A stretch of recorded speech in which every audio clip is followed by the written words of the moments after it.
All right, it's 8:04, so I think we'll get started and we'll let the latecomers in and join us as late. But just want to thank everybody for coming on another town hall, chance to share some of the things that we've been doing at USA Curling, get some feedback from everybody here. I think Brett Jackson, Chair of USA Curling's on. I believe Craig Perry, our Chief Operating Officer, is on, and Gabby Takis from our team is on, and I think Katie Baker as well. So welcome, everybody. I'll run through some news, but I certainly don't want this to be one-sided. So I'll just get things started and cover some of the things that have happened. You know, some of them, if you follow our website and the news posts on that, you'll know a lot of these. But I'll start with that, and then we'll just open it up for questions. But good news, of course, in April when Corey Dropkin and Corey Tisi won the World Mixed Doubles Championship, which was really great. I think it was our first World Championship for USA Curling since 2015 when Lyle Sieg's team won the World Seniors. So really exciting. If you watched any of it, they played great. Even more exciting, I think, is that now they both Corys wanted to do something more with that win, and they're launching a mixed doubles, U21 mixed doubles event in Duluth that we're supporting. It's not a national championship, it's a cash spiel, but we're supporting it and working with them, so that's exciting. We've announced a lot of host sites. We're very close on the 5 and under nationals host site, very close on the juniors host sites. Seniors is probably one we're still looking for one. That's a little bit of a tricky one because it's an open entry event. The field can expand quite a bit, so we want to try to keep that in a larger venue. So we've talked to a number of clubs about it and still working through that one. Exciting, we're going to bring the men's and women's nationals to New Jersey and the rink at American Dream, which I think is a great opportunity for the sport.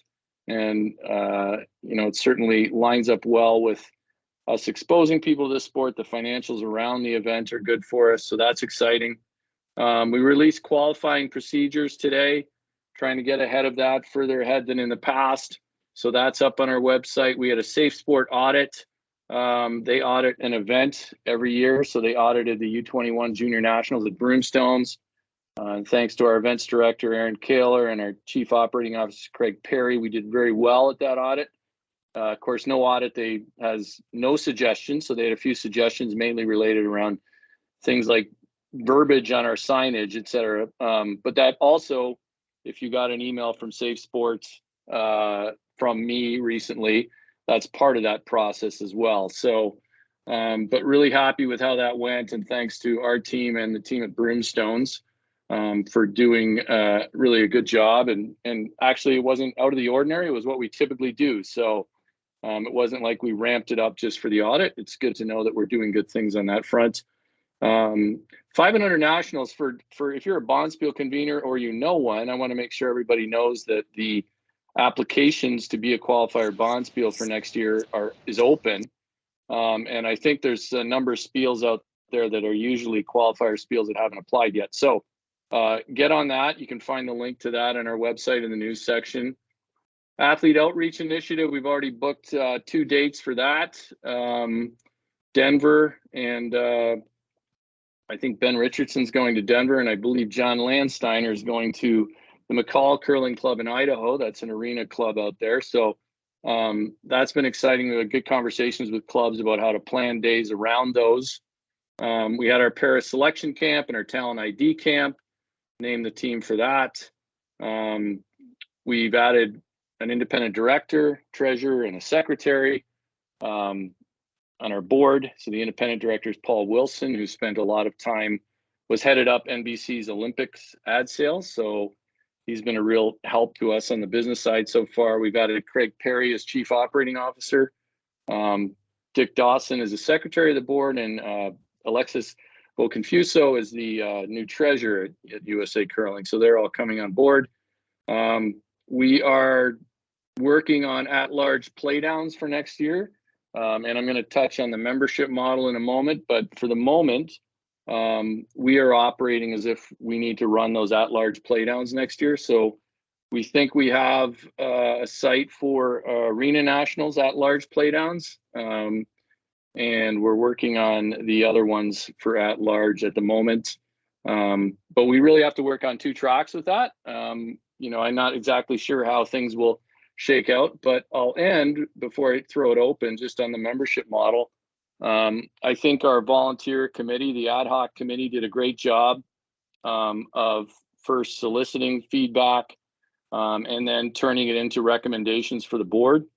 The board is meeting this Wednesday, a couple nights, and I think you can expect to see the proposed new membership model fairly shortly. And I think it addresses a lot of the issues that people had with how the organization was structured in the past. Certainly, it will be a different thing for us. If you saw my email, it's, as I said, it's not lost on any of us at USA Curling that we are going to have to earn membership every day. I would just suggest that that's sort of what we had to do. It was what we had to do this past year as well. So frankly, I think all of us look forward to that opportunity to do that. And I think it will give each person who's a curler an opportunity to find a membership that works for them. So I'm going to stop there and throw it open to questions from everybody. We've got a good group here right now. I'm not exactly sure how many people, but 60. So that's good. I'll throw it open to questions from everybody and go from there.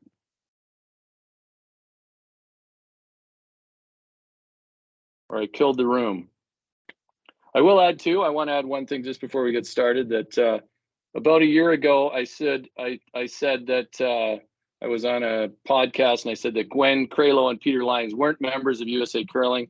I was mistaken. Their club, Nashua Country Club, is not, but they have been members of USA Curling. So I apologize for that. So I'll clear that up here. I've cleared that up on other venues as well. So I think somebody put a question in the chat. You guys are killing me with the chat these days because then it's just me talking.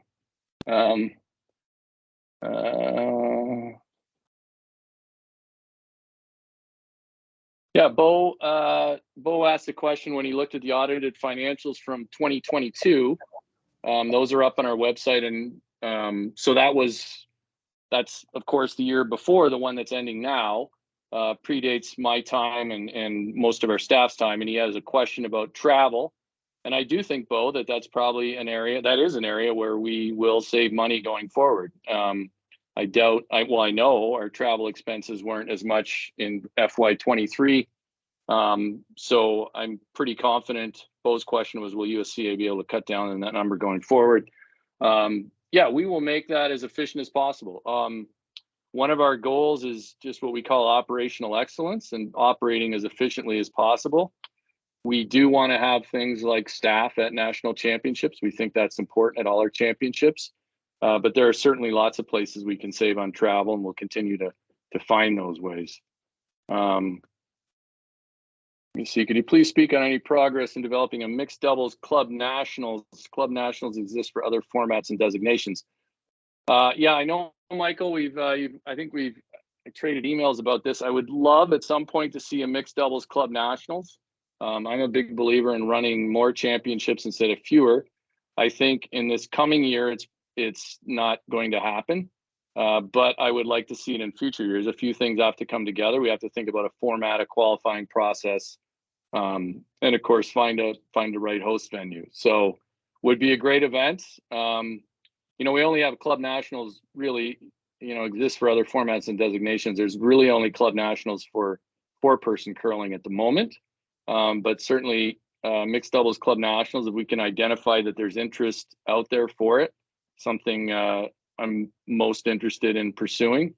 I just think that with the resources we have, it's not going to happen this year, but certainly something we'll take up in the future. One of the things we're doing with Corey and Corey's event is using it as a bit of a test to see how we could do a U21 mixed doubles nationals as well, without the full trappings of a national championship this year, but at least get a sense of what participation would be like. With the release of this coming season's qualification procedures, mixed doubles was changed order of priority. Whoever wrote that, I'd love to hear. I don't think we really changed it. It's 16 teams. There was some discussion, I will say, internally and with the AAC about making it 10 teams. But the AAC had good arguments about not doing that. So, and I think we had good arguments for doing it, but we have stuck with a field of 16 for this coming season, and probably through the rest of the quad. Michael's got his hand up. I don't know how Gabby, can you unmute him? I think. Oh, Dean, there can you you go. hear me? Yeah, I can hear you, Michael. Thanks. Yeah, and thanks for answering the earlier question. Also, I Sure. think as the national championship fields get smaller, and in my opinion, rightfully so, I think that's the right decision. Then where do the non-national championship contender curlers go? And pushing them, right? If there's not a venue for them to compete, then you potentially lose a crop of players who might be on the outset of that national championship level. In the mixed doubles procedures, there were the multiple bullet points, mostly around the automatic qualifying events. And the 3 qualifying bursts were moved to the 3rd bullet. So they were moved up in the order of priority from being listed as last. So just wondering if you could speak to how that affects the qualifying process and what the intention was behind that. I'll be perfectly honest, Michael. I don't know. I don't know if that change was intentional or just something we did inadvertently. So I will get back to you and I'll put something out about it, but I don't want to speak to it right now because I'm not entirely sure. I mean, but one of the reasons we're putting this out earlier is to make sure that we catch some things like that. So if that does appear to be wrong, we'll likely fix it, because our intent was to keep the qualifying process essentially the same as last year. Great. Okay. Yeah, I do appreciate that. I think that it may or may not have a tangible impact based on which teams do qualify, but trying to read through it and interpret the impact that it would have this season or even on the teams that qualified last season would be interesting note to plan forward. And then in that section, to your comment about catching some things, I think the mixed double section omits the year to date in the WCF rankings. We're in the men's and women's, and notes year to date. Year to date, which is the reality is all the mixed doubles, it's all year to date anyways, but we should make that perfectly clear in there. So I appreciate that. And I think Katie's on, and we'll talk tomorrow. Katie Baker, we'll talk tomorrow about cleaning that up. So yeah, I appreciate that feedback. And on your point on the championships, I 100% agree. One of the things that we're committed to is providing national championship opportunities for as many curlers as possible of different skill levels, ages, etc. So we're always open to new championships. I would rather have more than less, right? So, hopefully going forward, we can add some more. It's quite frankly, right now, it's just a question of resources and people and how far we can spread ourselves. But would love to add a few more, especially if they're good ones. And, I think a well-run national championship just is good for both curlers, and frankly, it's good for us. So we want to do more of those. Joe Coors asked about the Dar Curtis grant. Yeah, Joe, I haven't been involved with the Dar Curtis people, but I will be. And I think that what happened during the pandemic, quite frankly, was that it went to fund USA curling operations when the pandemic was underway. That's not going to continue.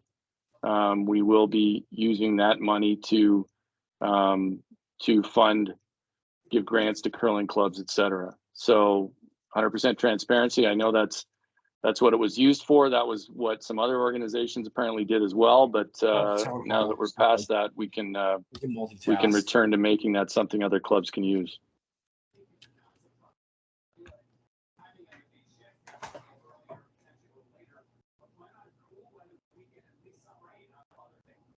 When will the dates, locations for the men's, women's qualifying events, and will non-U.S. teams or teams, this is Scott Dunham, hi Scott, be eligible to play, or will it be specific play-down events for nationals? We're not going to run a specific play-down challenge round style thing, Scott. So I believe the men's and women's qualification events will be announced this week. I know Phil was just confirming those dates.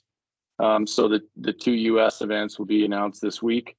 The reason we don't like to make them, we want those to be competitive events, and sometimes that means having non-U.S. teams. Now, the other fact is we have multiple ways to qualify for the national championship, and obviously, Scott, you're number 45 in the world ranking, so you're in a pretty good spot with our process.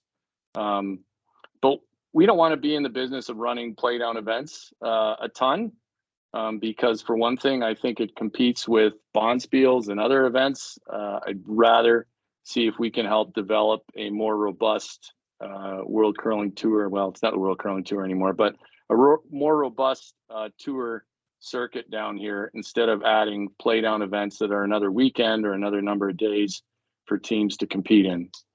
But the dates, locations of the qualification events will be announced this week.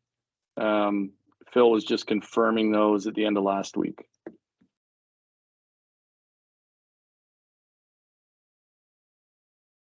Oh, Dan, you've got your hand up. Can we unlock Dan there? What do I do? Can I do something, or let me see, Dan? Can you hear me? Yeah, I can hear you now, Dan. Hey, Dean. I've been part of the 5U program for the last couple of years here. And after this past year's nationals, this was probably by far the best nationals that we had, comparing it to the only other year that I knew, which was last year out in LA.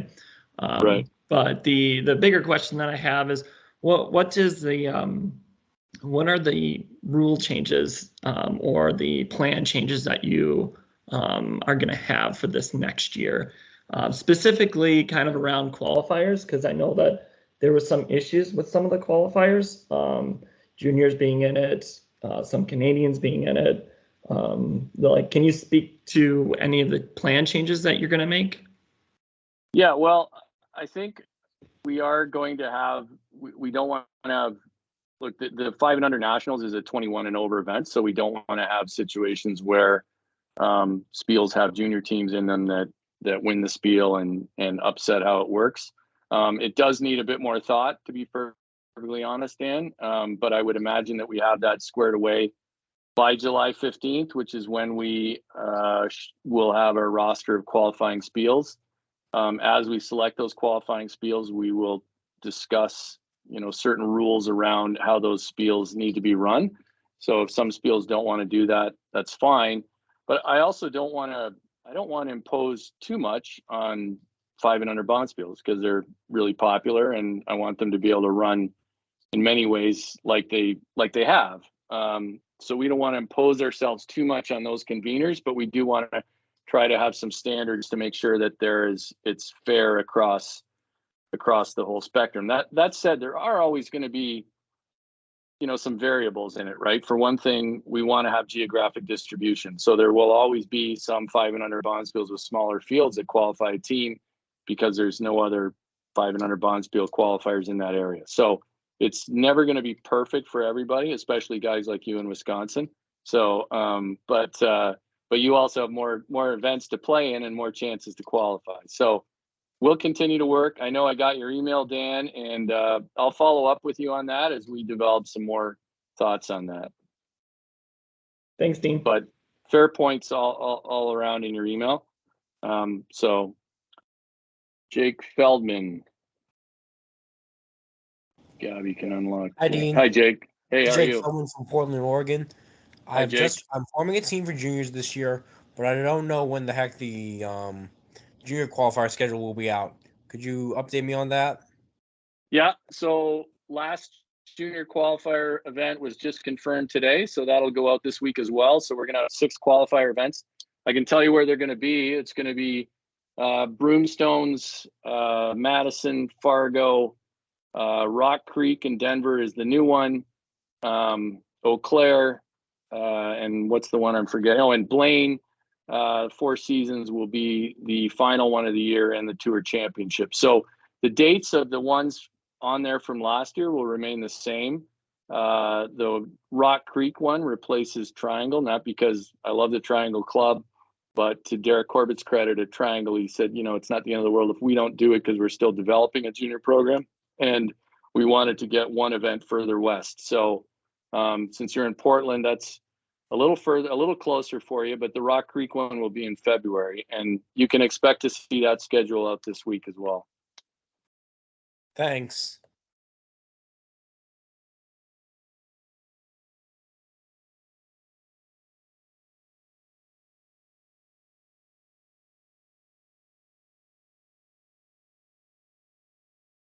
To Dion War there, looks pretty comfortable.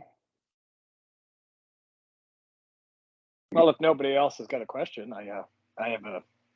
Fire away, Dion.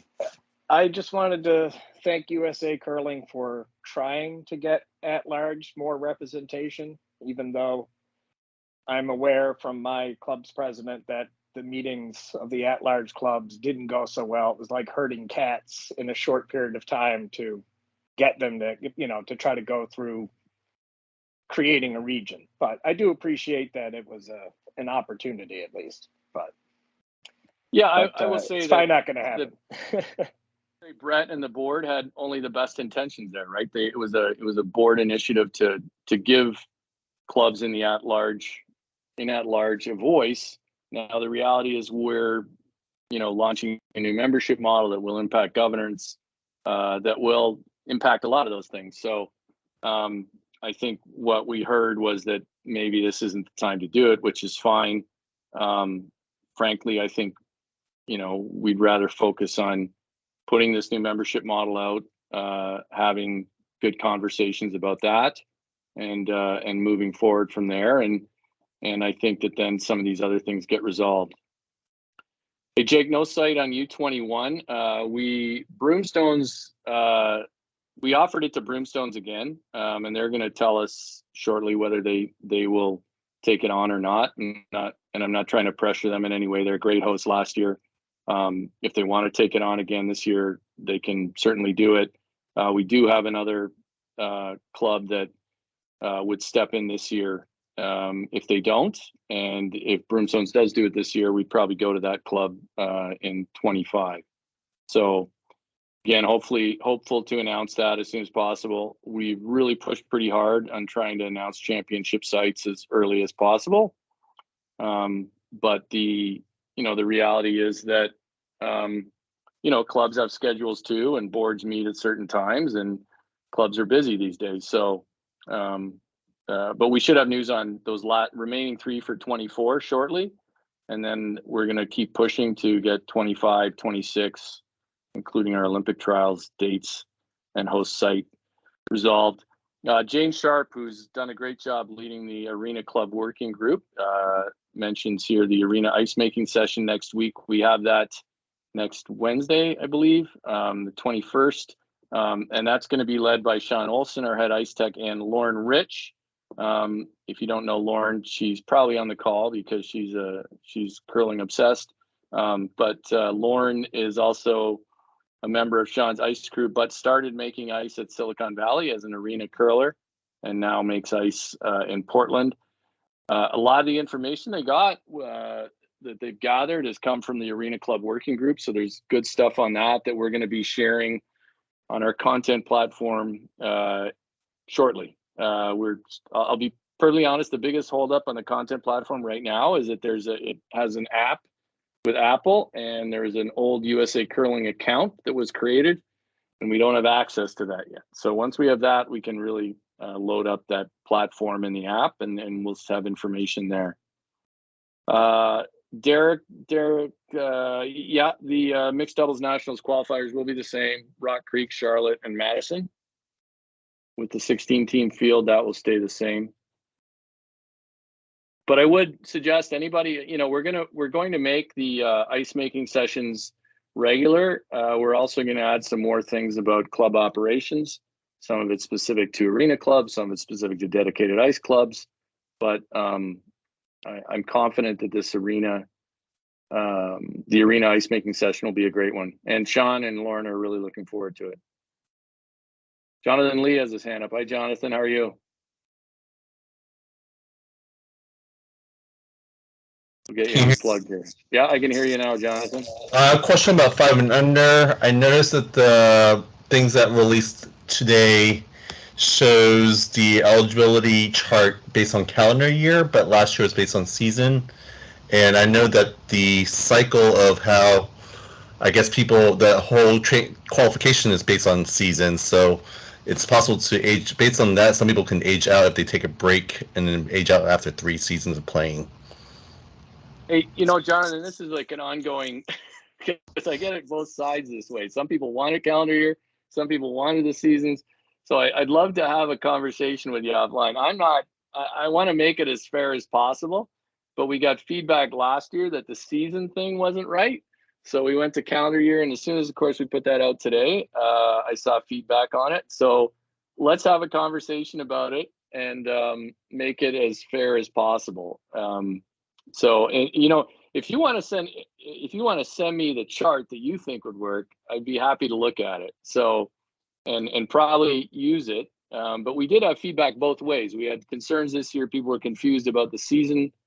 When we did like 2018-19, so we went to calendar year. But I saw some stuff on Facebook, and I can see that already. Maybe there's another side to that. So if you share that with me, I'd be thrilled. All right, sounds good. Thanks, Jonathan. Lauren Rich is also saying, yeah, if you're an arena club and you want to invite your rink staff or your managers to that arena ice session next week, please do so. There's no registration required. They can just jump on the call like this one. And I think that's a great idea, because if you are an arena club, it might be a good way to get your rink staff or managers maybe a little more fired up about making good curling ice. So it's a good point. And if you can do that, go for it.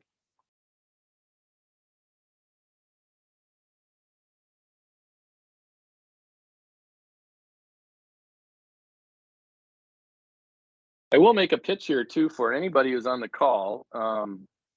Like I said, the one national championship that we felt like we had a couple good opportunities or good options for hosts was seniors, and they both couldn't make it work. So that's one I really want to try to find a good host club for. I think it's a great event for a club. You can ask anyone at Seattle Granite about their experience last season. I think it was positive for them. We had a good follow-up call with them, as we do with all our events afterwards. And certainly there were things that we needed to improve, but overall it was a positive experience for them. So if you're at a club or you're a senior curler, again, the reality is we need a slightly bigger venue. We were considering situations where we would have 4 and 2 sheet clubs or close together. So that's an option as well. There's not a lot of places in the country that can do that, but there are a few. So.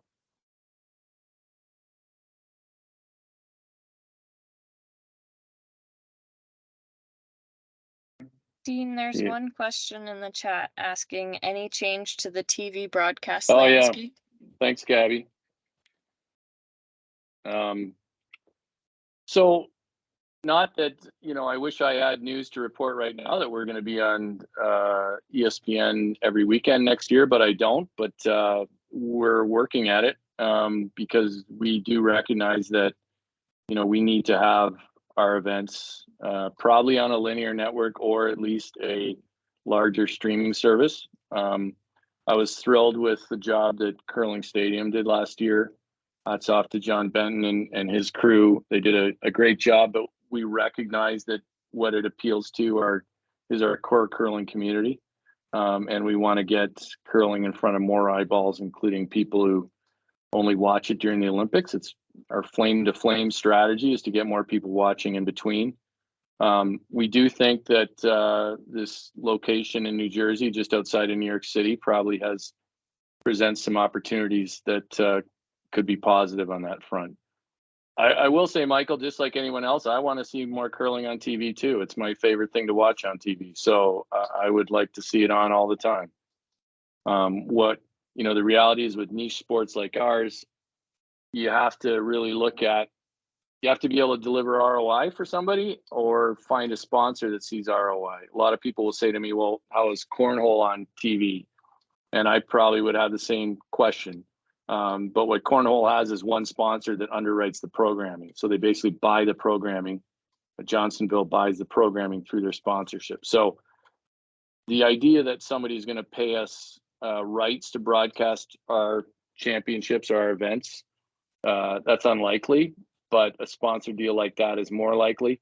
I'm also talking to some show TV packagers about some snack size content throughout the year leading up to our championships. So hopefully we can continue to make progress on that. But I'm confident that when we do make this, I think it's going to work. But we want to make sure we have the right deal and a good product when we do. So I think somebody else has their hand up.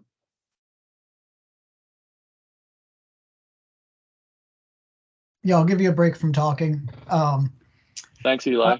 So I know there was a lot of upheaval and then there was a pandemic, but it's definitely been several years now that there's been talk about kind of revamping the instructional program, having more robust offerings and such. And I'm just kind of wondering if you can give like a state of the program overview in terms of that, because it seems like the website's pretty low on that information right now still.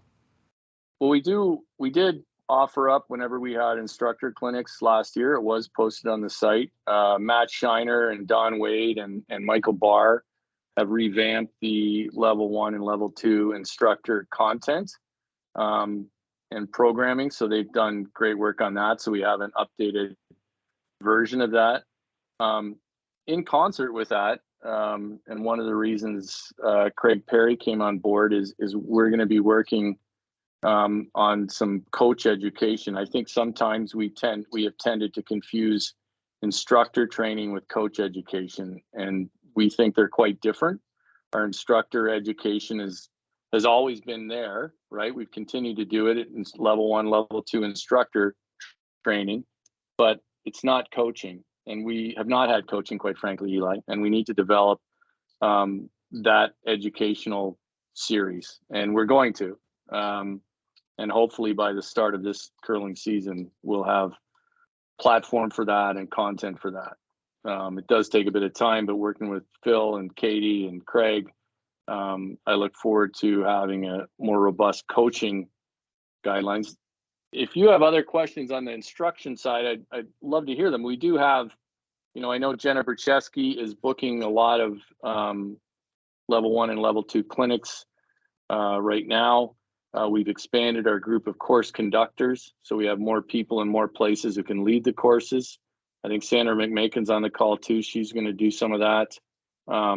So yeah, we are making that more robust, but I just want to clear up. I think sometimes there's confusion about instructor training and coach training, and maybe you weren't confused and you were thinking instructor training, but let me know if I missed on that answer. No, that's great. I'm glad to hear about the separation of those two. I think it's more that like there's really, maybe the question is also kind of like, what is needed to have kind of more frequent or more widespread courses? Because like when you go to the site, it just says for instructor officiating and ice. Well, there isn't actually anything about ice courses. It's just consulting. But for anything that you want to learn in the sport, there's just no information except a button that says host a course.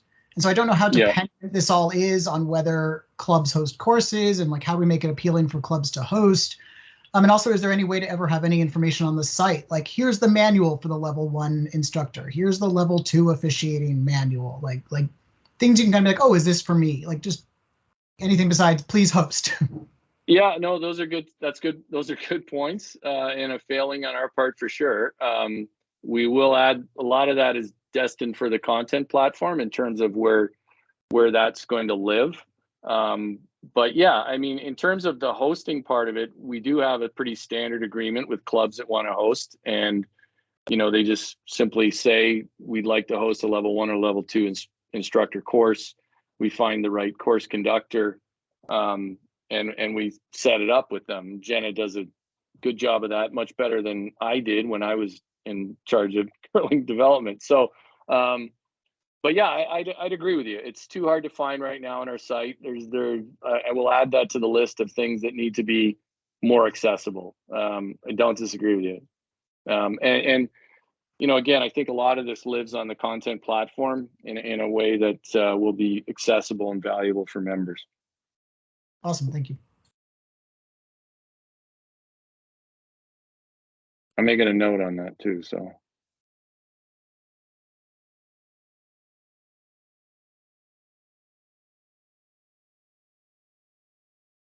Hey, Eli, what club are you at? Actually, I missed that. What club are you out of?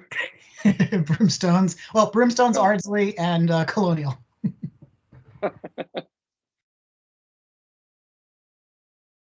So you don't miss curling at all, I guess. Do you curl in the summer then too at Colonial? Do they curl in the summer there? Camps up in Canada.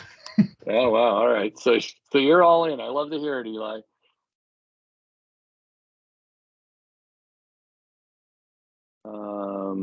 I think I tackled the U21 question. I don't see any more in the chat, and I'm looking for hands that are up. I will just say, I want people to know that we have, as I've always said, we are far from a perfect organization at this point, and there is still a lot for us to do. And I appreciate when people are patient as we try to do it. I will say we are trying to work with some urgency. Probably one of the reasons why the mixed doubles went out today with maybe a mistake was because we're pushing to get things out pretty hard. So, and we don't have, and I'm not using this as an excuse, but we don't have a giant staff, but we are working with some real urgency to get things done. And I don't think there's anyone at USA Curling board or staff or volunteers who wouldn't like to see things changed for the better. So we'll keep working on that, and it's a constant process. Dion, you've got your hand up. Yeah, I just wanted to, the point about the instructor clinic. We hosted one last year, and it was very well received, and we'll probably, request to host one again in Schenectady. So well, that's good to hear, Dion. I think we were kind of piloting the material, so it was early on.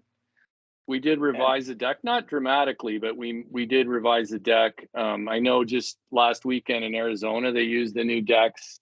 Patrick McDonald, Daryl Horseman, and Patrick has some thoughts on how we can improve the adaptive section a little bit more again. But he thought it was better. One thing that used to happen was we had a wheelchair instructor certification separate. And we folded that into level 1 because we think that if you're a level 1 instructor, you should be able to provide basic instruction to anybody who walks in the building. So that's still a bit of a work in progress, but it's in there now. And there's still room to improve that. I really am very grateful to Matt and Don and Michael for the work they put into it. And there was a comment earlier about Canadians. I just wanted to, before I drop off, with the 5 and unders. I don't know what that was in reference to, but please don't shut us Canadians living in the U.S. out of any more events than you have to. All we have and we won't do that. Is a few things, Yeah, no, we have no plan to do that. I think it might have been more. I got shut out of mixed already, so. Yeah, mixed fours does go to a world championship now, but you just got to get your citizenship, Dion. Come on, get in the stick there. I know. I know. I will just say quickly, I think the point was about Canadian teams playing in a 5 and under bonspiel coming down to playing 1. But we have a residency eligibility rule that so Canadians can, we want to have, those are events we want to have more people playing it. So we're going to be more inclusive than not. But I think Dan's point was about a Canadian team comes down and wins the bonspiel. The way the fill policy works in 5 and under is it doesn't necessarily go to the runner-up in that bonspiel. It goes to the runner-up in the bonspiel with the greatest number of entries. So that's something we need to have a look at.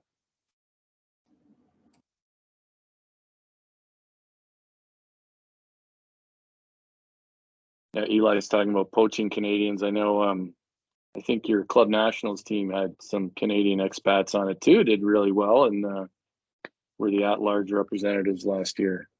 At least 2 of them, I believe, were Canadians from Brimstones.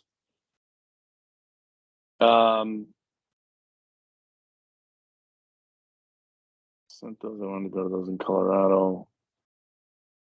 David Franklin's talking about, yeah, I mean, David, I know you're down there in Houston. You know, would love to get some more stuff down there. I know Greg Major down there. Then I know you're planning an event in early August that I was hoping to get to, but I don't think I'll be able to. Coincides with my one family vacation of the year. So, but yeah, we'd love to get some more events down in Texas for one thing. I know that VFW Club, Fran and others. Oh, David, you're in Austin now. Okay. Fran and others ran a great camp at Rock Creek, but again, that meant people had to travel to Rock Creek, but it went really well.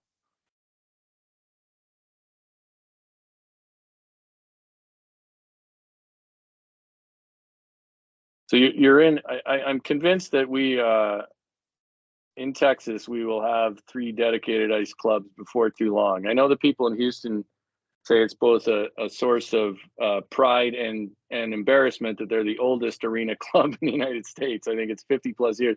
I think it should be a source of pride because I know what's involved in trying to keep curling popular when you're playing on arena ice. It can be challenging. So good for them. And you know, I'd certainly like to see DFW, Austin, and Houston all with dedicated ice clubs. Yeah, there it is, 50th anniversary this year.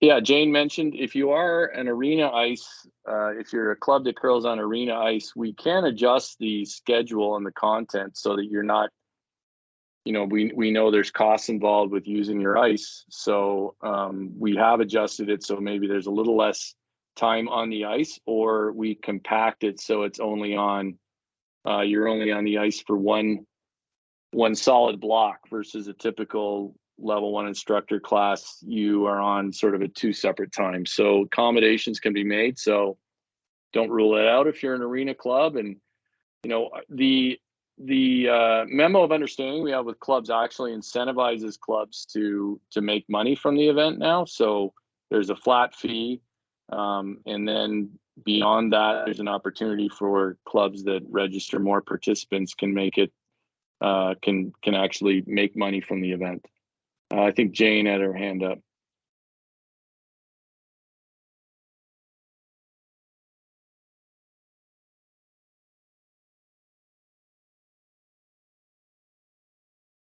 Just quickly, MJ. Yeah, look, I'm tired of talking about the content platform and when it launches, but it has been. We also are aware of what happened when we launched. You know, pre-Jenna or me, but when Sport 80 was launched and it went out not particularly well, so we want it to be really good when it does go out. We're on Mobile Coach is the platform we're on. They're affiliated with USOPC. They actually offer a free platform, but we're going to pay an annual fee for the white label platform that makes it a little easier for our members to use.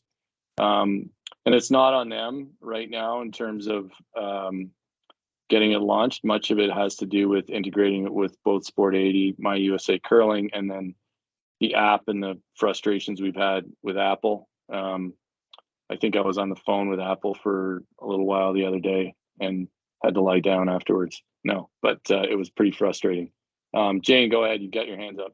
Yeah, thanks. I just wanted to add that as an arena club, we on the day that we had the instructors clinic, we hosted a learn to curl session that paid for our ice time. So, Great idea.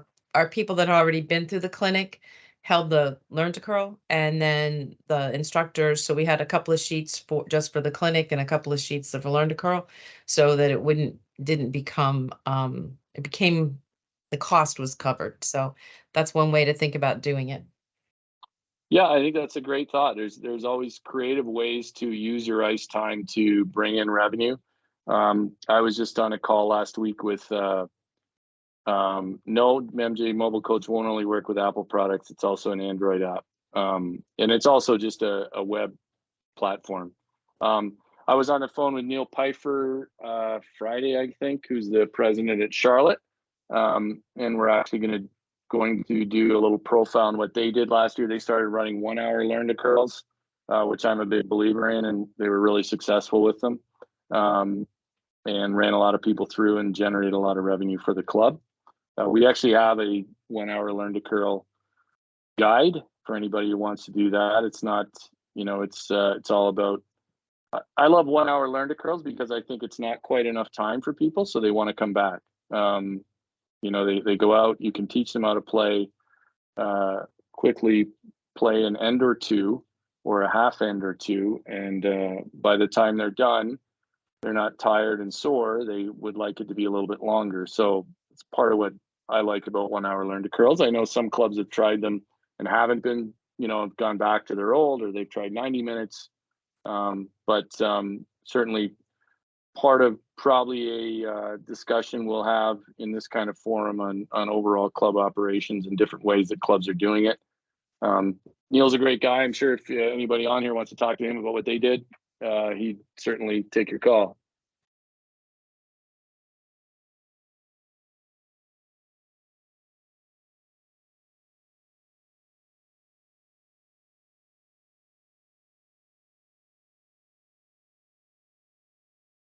We're hovering right around 60 the whole time. We're at 57 right now, so I'm not entirely killing the room.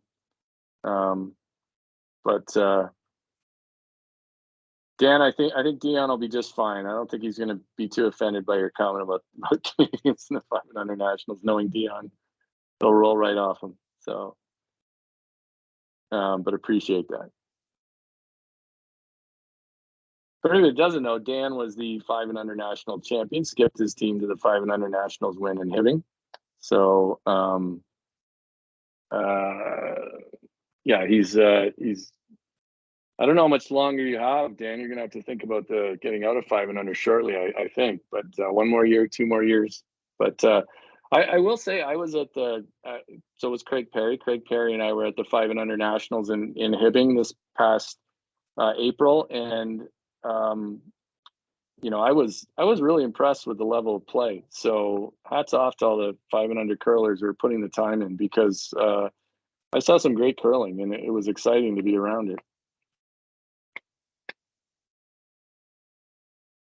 And I can be tough on curling too. So, but it was great. And the Hibbing Club really were great to work with. So that was again, there's things to improve on every event that we did last year. And between Aaron Kaler, our events director, and Craig and myself and the rest of the team at USA Curling, we talk about that all the time. And we want to continue to improve our events. We really think national championships and events are one of our most important products. So they have to be good no matter which ones they are. We want everyone to feel like it's a special event. And if we don't get there with one, we'll be disappointed in ourselves.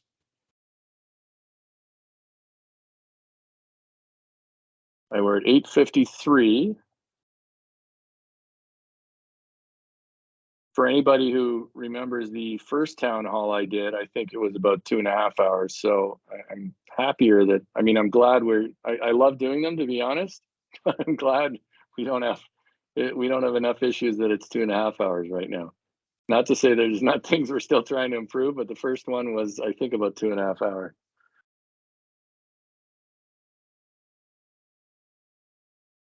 All right, well, so things coming up. We've got the ice making session there will be information coming out about the membership model and governance. So stay tuned for that.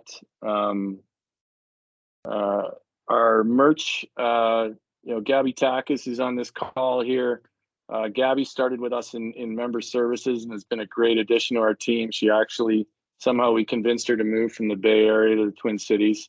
I love the Twin Cities, so I think I'd love to be there, move there myself. But most people from the Bay Area aren't usually quick to do it. But she moved to the Twin Cities. She's heading up. She's our national team manager and also running our online store. Doing a great job with that, and it's we've had great success since we really made it. Have launched the online store, and we look forward to selling there and at events next year. So if you haven't been on it, check it out. Or I think Gabby is, when's the last day for Father's Day polos? Coming up? I think next Wednesday. For this Wednesday, isn't it? This Wednesday, yeah. And we do have new water bottles. I put that out. We'll be posting about that. I put it on my own site, on my own Facebook page, and I thought it would get. But apparently my friends are cheap on Facebook. I don't know what happened, but I think the water bottle looks great. So we got cool stickers today too. Stickers, there you go. See, lots of good stuff. It really is actually very exciting for us when people buy stuff. It's fun to that people want to wear USA Curling logos, quite frankly. So it's exciting to us, and I'm excited to have that stuff. USA Curling, where can you have curling sports betting, including on US platforms? Great question, Michael. I have had some contact with some of the sports betting platforms. There is some issues around those related to our role with the USOPC that are ongoing. Let's put it that way, ongoing discussions. I'm not a sports bettor at all. I probably made 2 sports bets in my life, and I was terrible at it. But I do think if sports betting on curling obviously has some great possibilities for that. We do have to work through a few things, and there's other NGBs in the same situation as us and discussing it. So it's not entirely just that we can go out and suddenly, be on US platforms. David's giving me a hard time about being tough on him at the members assembly in Denver because I was on his team. Yeah, I do. I guess, David, you were skipping, and I do tend to do some skipping from the hack if I'm not skipping with certain people. So I apologize if I was tough on you.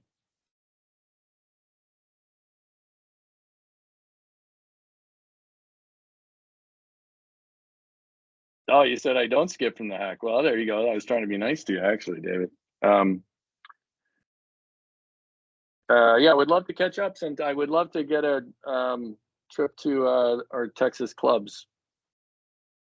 Hopefully this coming season. I was actually at an event in Toyota and met with, this was back in March, and met with people from DFW. And I'm always impressed by the work they're doing and the efforts they're making down there.